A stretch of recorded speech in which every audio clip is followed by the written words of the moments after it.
question that God is getting ready to ask is found in Matthew chapter 14. And if you read Matthew chapter 14 on the surface, this seems just to be a story about some guys in a boat facing a storm.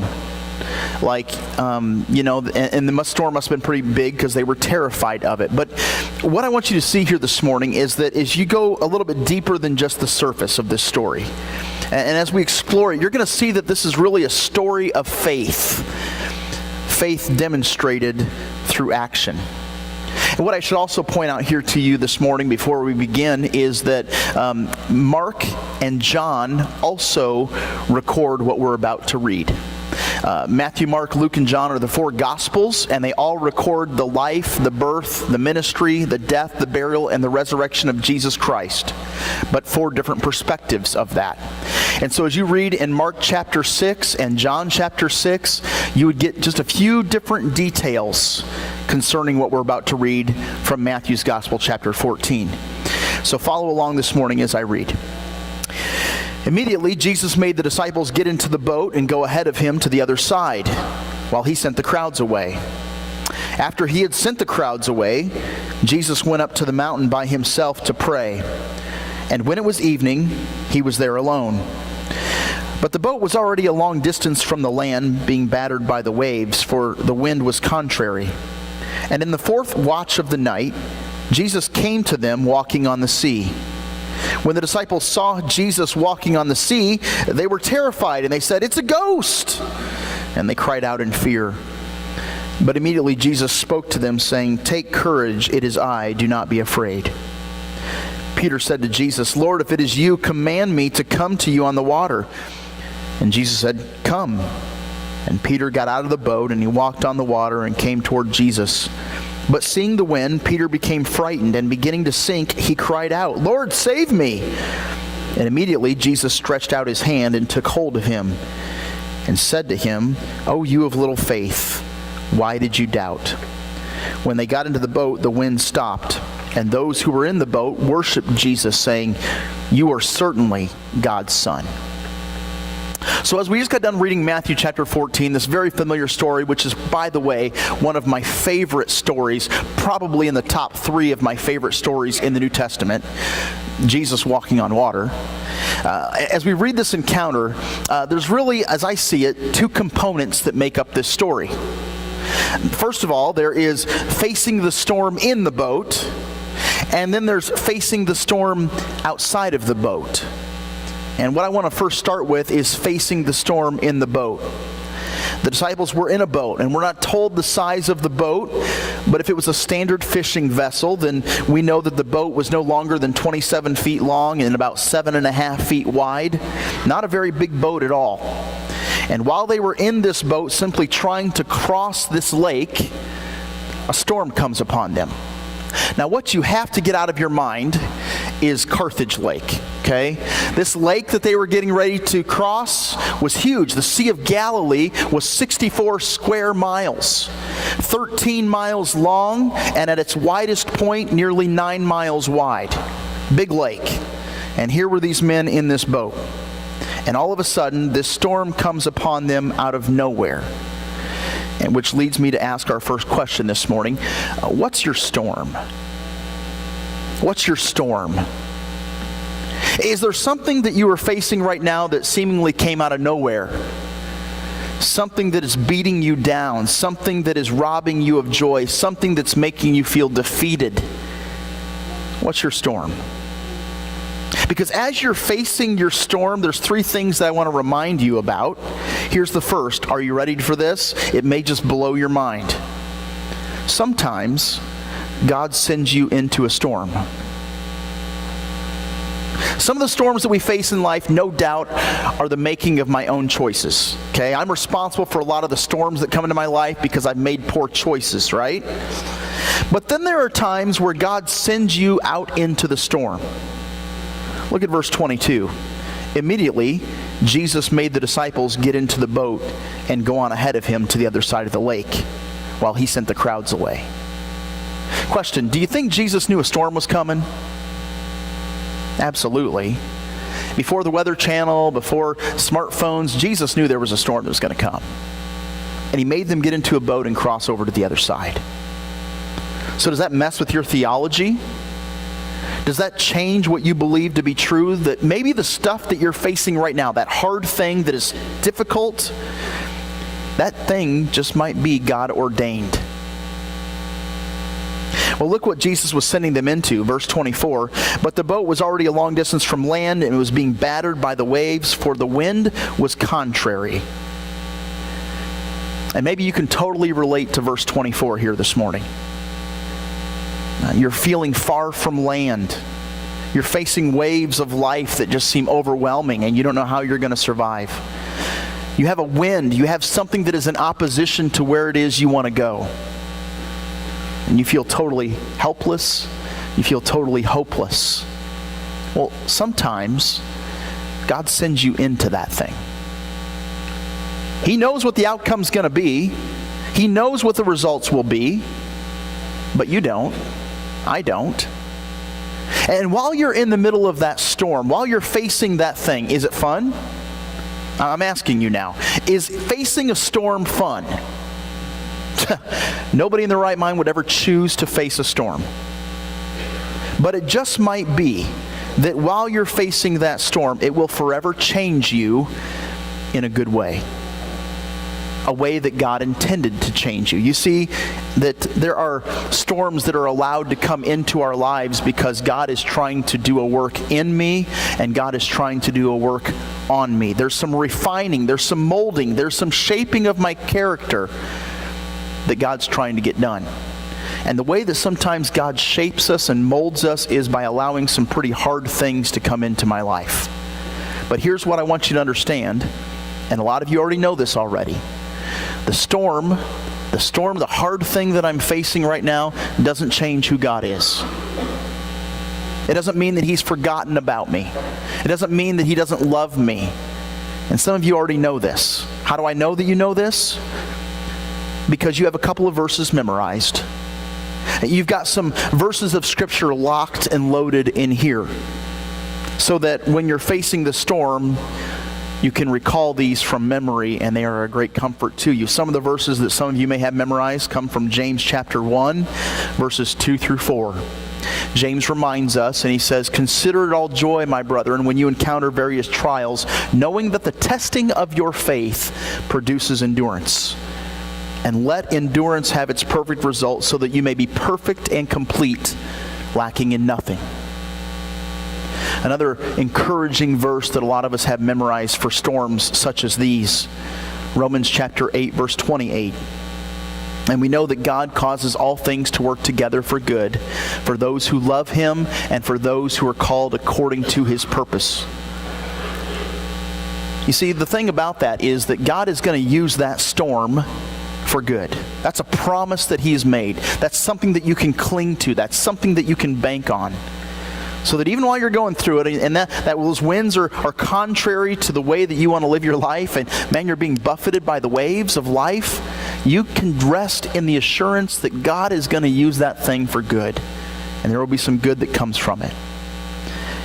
And so I say again, what is it in your life that is keeping you from your destination? What is it in your life that is a storm that you are facing in this moment, that's beating you down, that's blowing you in the opposite direction that God would desire for you to go? Sometimes God sends you into a storm. But here's the thing to never forget. Regardless of if it's a storm of my choosing or whether it's a storm that God has sent me into, God is present in the storm. I want you to grab hold of that truth this morning. God is present in the storm. I love verse 25. It says, "In the fourth watch of the night, Jesus came to them, walking on the sea." Isn't that amazing? Matthew just kind of puts it so matter-of-factly. Here's the fourth watch of the night, Jesus comes walking to them on the sea. Period. Why is Jesus walking on the sea? Why is He coming to them? Well, I think there's a couple of reasons that Jesus is choosing to walk on top of the water. Number one, He wants to prove to His disciples that He has the power to do anything. But even beyond that, and I think this is something that applies to all of us in here this morning that I want you to grab hold of. I think the reason that Jesus is walking on the sea at this time, at this point in time, is to bring comfort to the hearts and to the minds of his disciples. They were facing a storm. They were terrified of it. And Jesus comes strolling around, and he's going to bring great peace and great comfort to them. By the way, something worth mentioning, some of your translations may already translate it. The fourth watch of the night, do you know what time that is? The Roman day was put into, segmented into 4 watches, if you will. And the fourth watch of the night would be between the hours of 3 a.m. and 6 a.m. Okay? Middle of the night, Jesus comes walking to them. And from John's Gospel, chapter 6, we learn that it's recorded that the disciples were about 3 or 4 miles away from land when Jesus shows up on the scene. They've been struggling at the oars for a long time, trying to get where they were supposed to go. And here, in the middle of that storm, Jesus shows up. God has a strong track record of being present during life's most difficult storms.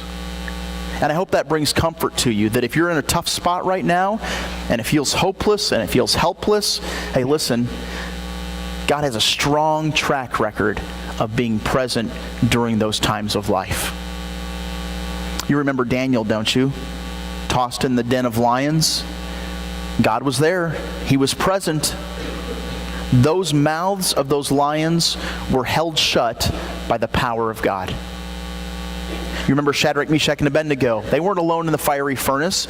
God was present in the middle of the fire and protected them from the effects of that fire so that they didn't even smell like smoke.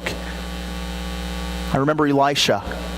He was facing a vast enemy army of horses and chariots who were seeking to take his life. And it was just Elisha and his servant together. And Elisha's servant was freaking out. He thought for sure that they were going to die. And he was in despair. And Elisha prayed and said, hey, look, we're not alone. I'm going to pray a prayer. I'm going to pray that God would open your eyes so you would see who's here with us. And so Elisha prays, and the eyes of his servant are open. And who does he see on the mountain? Who does the eyes of his servant see on the mountainside? He sees the vast army of God, the vast army of the angel army of God, horses and chariots of fire who were sent from heaven to protect Elisha. God is always present in the midst of your storm. Now here's the thing I want to say about this just briefly. God is always present in the middle of your storm. But here's the thing, he may not come to your rescue when you would like him to come to your rescue. It was 3 a.m. It was probably between 3 a.m. and 6 a.m. before Jesus shows up in the middle of the storm, right? And so when Jesus finally shows up, man, the disciples were like, oh man, he's here, right? Where were you, Lord? He's not always going to show up when we would expect him to or would like him to. What's the famous saying I'm always saying? God is never late, but he's rarely early. Okay? He's just right on time. And in the storm that you're facing, I don't know what it is, but in the storm that you're facing, I want to remind you, he's present. He's there. Here's the third truth about this storm that I want you to grab hold of. With God, expect the unexpected. Now, you'd think that after spending some time with Jesus that his disciples would just be like, oh yeah, okay, well, this is Jesus. Well, what's he got up his sleeve for us today, With God, expect the unexpected. Look at verses 26 and 27. When the disciples saw Jesus walking on the sea, they were terrified, and they said, it's a ghost! And they cried out in fear. But immediately Jesus said to them, saying, take courage, it is I. Do not be afraid. You see, the disciples had forgotten this third truth, that with God, you expect the unexpected. These disciples were all too familiar with storms on the Sea of Galilee. They knew, or at least they thought they knew, how storms were supposed to work. Several of them were fishermen. They spent most of their life on the Sea of Galilee. And so storms weren't anything new. But what was new was the Son of God walking on top of the water. Hadn't seen that before. And so when they see Jesus walking on water, well, a new type of fear gripped them. And I love that. You see, they were afraid of the storm. We're not getting anywhere. We're going to die. They see Jesus. Oh no, it's a ghost. All of a sudden my fear is transferred to something totally different. But notice what Jesus says to them. What does he say? It's a command. Take courage. Some translation says, do not fear. Fear not. Take courage. I like that translation, take courage. Grab hold of it. Be brave. That's what he's saying. Don't let fear be what controls you. All the while, Jesus is strolling on top of the water. And so I say again, expect the unexpected. Now here's the application underneath this point that I just want to make. How many times are we guilty of letting circumstances or words strike fear into our hearts? When the doctor says it's cancer, or when somebody tells us, you're never going to be able to do that. In those moments, we need to hear the words of God himself, which says, take courage. Fear not. I am here. Now, God never promises us that we would never experience pain or sorrow or heartache. He never promises a life that's free of those things.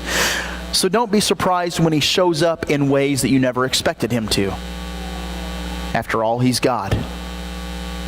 Now, it would be enough if our text ended with the storm faced by the disciples while they were inside the boat. In fact, Mark and John both end their stories, their accounts, right then and there. Matthew is the only one to record what's about to happen. Okay? And the second component of our story is entitled, Facing the Storm Out of the Boat. So let me just kind of review very quickly for you what's taken place. Jesus sends his disciples across the other side of the lake. They get in the boat. While they're trying to get to the other side, a storm hits. They can't make any headway. They're still a long distance from land. In the middle of that thing, they see Jesus walking on water. They see Jesus. They think it's a ghost, but now they have it confirmed it's Jesus. Okay? Listen to what Peter says in verse 28. Peter said to Jesus, Lord, if it is you, command me to come to you on top of the water. I mean, has Peter lost his mind? I've read this scripture probably 40 times in my life, but it wasn't until probably about 3 or 4 years ago that I asked myself the question, why in the world would Peter want to leave the boat? The only logical answer there can be is that Peter felt safer with Jesus walking on the water than staying in the boat. That he felt more secure doing the miraculous with Jesus by his side rather than bailing bucket after bucket of water out of the boat. That can be the only logical explanation. That's faith in action. We asked you already this morning what your storm is. What's that tough thing that you're facing? What is it that's causing you to not gain any traction? What's buffeting your situation? Let me ask you this, and I think this is almost a more important question. What's your boat? What's your boat? What is the thing that you have put all of your stock in, your trust in, your confidence in? What is it that you're clinging to for protection? Let me help you out here this morning. A lot of people have put their boat is their bank account. That I don't know what life's going to bring, but if I just have X amount of money in my bank account, it's going to be fine. I can get through anything. Some people, their boat is a person. It's a relationship. Maybe it's a close friend or a grandparent or a parent or a sibling or whatever. Your boat is your person, your relationship. And, life can be crazy. It can be crazy. But as long as I have my grandma here and she's here holding me and telling me what I need to do, life is going to be good. Here's the problem with the boat. The boat's going to spring a leak. The boat's going to eventually have water in it. That bank account, you don't know what could happen. It could dry up and go away. That loved one that you put all your stock in, the loved one that you put all your hope in, your faith, your confidence, they're going to let you down. They're not always going to be around. if your hope is in anything other than Jesus, you're sinking. Okay? You're in danger. Well, I just want to kind of also point out what Peter says, because his comment is so amazing.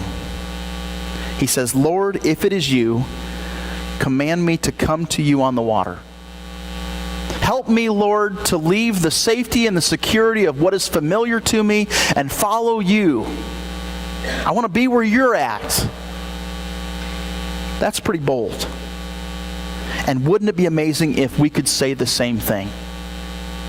If we're, no matter where we find ourselves in the middle of life, if we would just but be willing to say, Lord, here I am, but I want to be where you're at. Help get me there. And verse 29 says, Jesus said, come on. And so Peter got out of the boat and walked on the water and came toward Jesus. But seeing the wind, he became frightened and began to sink. He cried out, Lord, save me. And immediately Jesus stretched out his hand and took hold of him and said, Oh, you of little faith, why did you doubt? And there it is. There is the question that I believe Jesus would ask of all of us. Why did you doubt? You see, we're like Peter. We're all going to face storms. We're like Peter. We all have a boat that we're in that we find safety and security. We're all like Peter. We want to be where Jesus is. We want to walk towards him. And we even take steps to do that. But we're all like Peter. Sometimes our faith in Jesus wavers. And we find ourselves sinking. And the question that God would ask of you this morning is, why did you doubt? And the answer is fear. That's why I doubted God. Fear. It's important to know not all fear is bad. I hope you know that. Fear is a God-given instinct that isn't always bad. There are some things that you should be afraid of. And in that fear, it makes us be a little more cautious. It makes us be a little more careful. How many in here have a fear of falling? Maybe heights are kind of a thing for you, right? Yeah. How many of you have a fear of an animal or an insect? May have a fear of an, yeah. Okay, so like if you're afraid of falling, that's bad enough. But if you're afraid of lions, and you know, if a lion came running through this room, I hope that we all just wouldn't sit calmly and be like, there's a lion in the room. I hope we'd all be hitting for exits, right? Well, there's a fear of animals, there's a fear of falling, and then there's a fear of falling on animals, right? And we're all like, whoa! So there are some fears in our life that are God-given that are good. And it would be fine if fear only came to us in matters when it was needed. But the problem with fear, and this is a problem with fear, is that fear comes to us at times when it's neither helpful and neither when it's wanted. And that, I believe, is the enemy taking what he does best. Isn't Satan really good at taking the things that God gives to us as gifts, and he twists it and he distorts it into something ugly? And so with fear, what Satan does, man, he cranks up the volume of fear in our lives. And pretty soon, we're scared of everything. Here's another definition of what you need to understand about fear. Fear is the opposite of faith. Fear is the opposite of faith. You see, you've got faith over here, and man, it's driving you to do what God would have you do, but guess what happens? Fear comes up, and pretty soon you're not moving forward with what God wants you to do. Why? Because you're terrified. You're scared to death. And so fear is the opposite of faith. Many think the opposite of faith is doubt. That's not true. Doubt is a symptom of fear. But fear is the opposite of faith.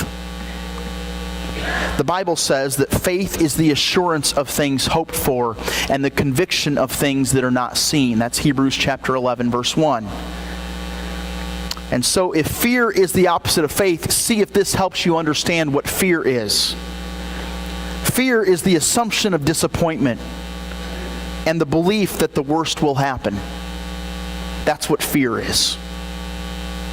And so if that describes how you've been living your life, if you've been living life by fear rather than by faith, I want you to just be aware that there's a price to be paid. But I also want to say this. The future of Burnside Christian Church, the leadership, the elders, the deacons, the staff. We're evaluating the future of Burnside Christian Church, and I'm just telling you, we want to walk in faith. We don't want to be controlled by fear. We feel that God has great potential for us at Burnside Christian Church to grow, to reach the lost, to minister to our communities on a deeper level. And we're going to make decisions that are based upon faith, not upon fear. Because if you live your life in fear, if you've let fear control and consume you, it's going to cost you 3 things. You're going to lose 3 things. Jot these down.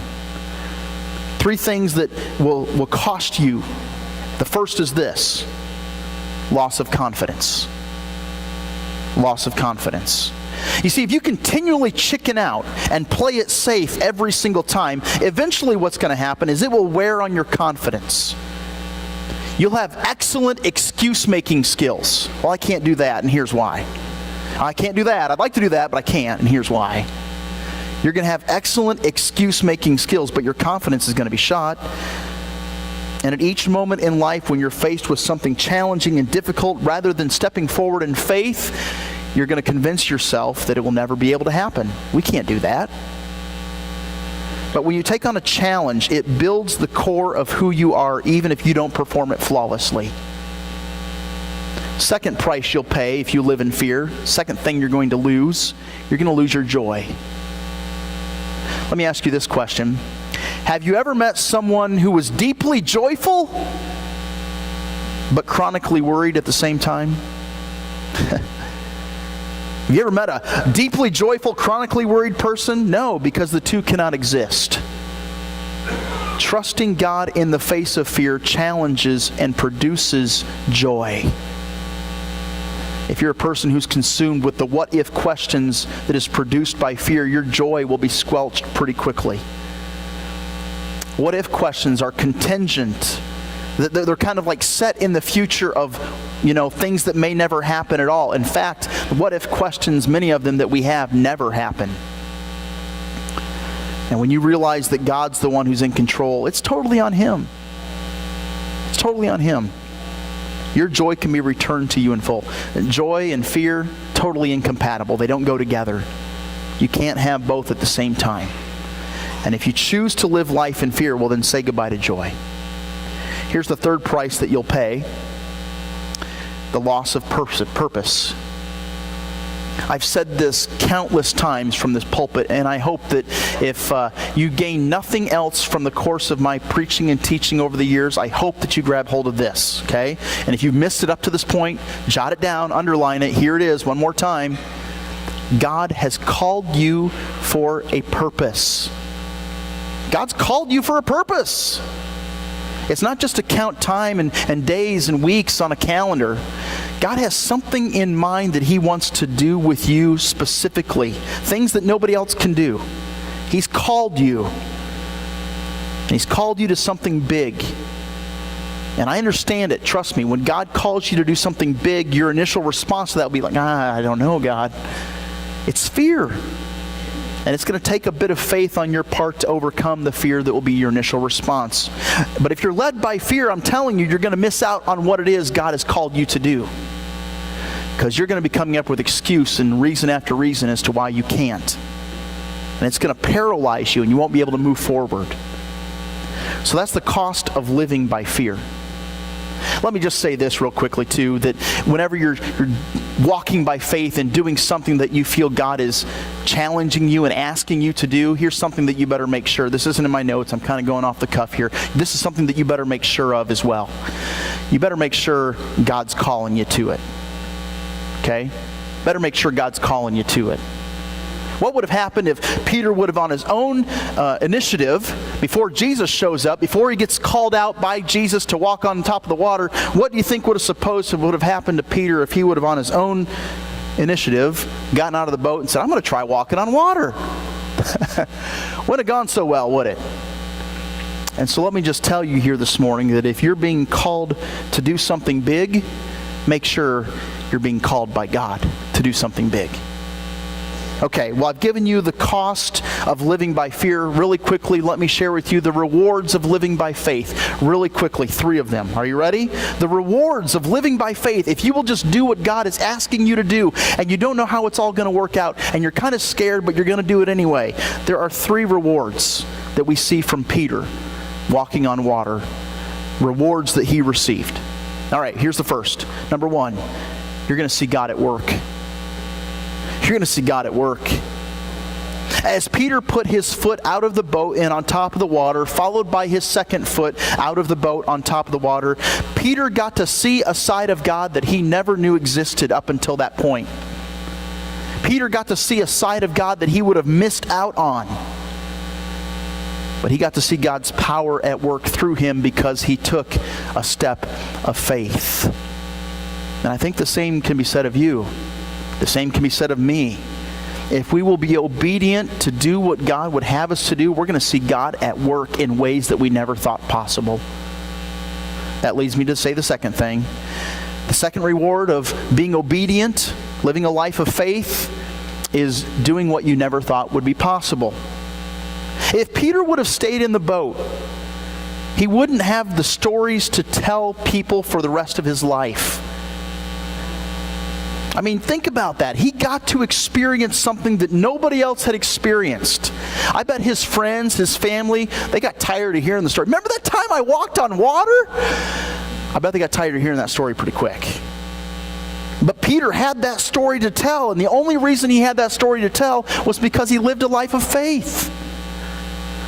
He took a step outside of the boat, walking on water. Can you imagine that? One final reward by living by faith, is that it pleases God. When we obediently take a step of faith and we're doing something that we're unsure of and we're not sure how it's going to work out, but we're trusting God, man, that pleases God. Hebrews 11, chapter 11, verse 6, and without faith it is impossible to please God. It's not just hard, it's not just difficult, it's impossible to please God without faith. Which means that when you have faith, God is pleased. I'm sure Jesus had to smile on the inside, or maybe even on his face a little bit at Peter's request. Lord, if it's you, command me to come walking out towards you. I bet Jesus was like, okay, come on. Sure, Peter stumbled and began to sink. But I personally don't believe that Jesus' question to him was one that was filled with disgust. I believe instead, as Jesus was lifting him up out of the water, Jesus whispered into his ear, man, you were doing so great. Why did you begin to doubt? You had it. Unless we are tempted to mock Peter's attempt at walking on water, let's not forget that there were 11 men unwilling to leave the boat. Wouldn't even take a step of faith. So Jesus rescues Peter, and now the final 2 verses of our text this morning as we get ready to close. Matthew chapter 14, verses 32 and 33. When Jesus and Peter got back into the boat, the wind stopped. And those who were in the boat worshiped Jesus, saying, you are certainly God's Son. You see, when the storm of your life is over, whenever that thing that is hard that you're experiencing right here in this moment comes to an end, and you look at it at the rearview mirror of your life, you will look back and you're going to worship God with great enthusiasm, having gained a better insight into God's provision and into His power. And you're going to see that He was present the whole time. I want to conclude with a story that's told by John Ortberg. John Ortberg is the author of The Life You've Always Wanted, and in that book he writes about the time he took his 10-year-old son parasailing. He writes this: the man driving the boat said that he could ascend to 400 and 600 and 800 feet. And so I asked my son, how high above the water do you want to fly? I mean, there was a pretty big price difference, so I was trying to steer him towards the 400-foot mark. Then my son commented on how the whole idea was just a little bit scary for him.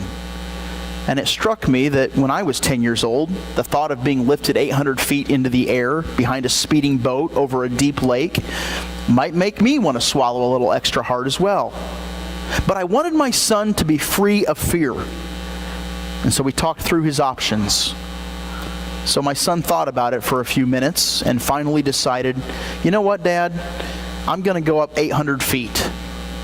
I might be scared when I go up there at first, but I'm going to do it because the ride will only last a few minutes. But once it's over, I'll have it forever. And I believe that's the word that God would have some of us receive today.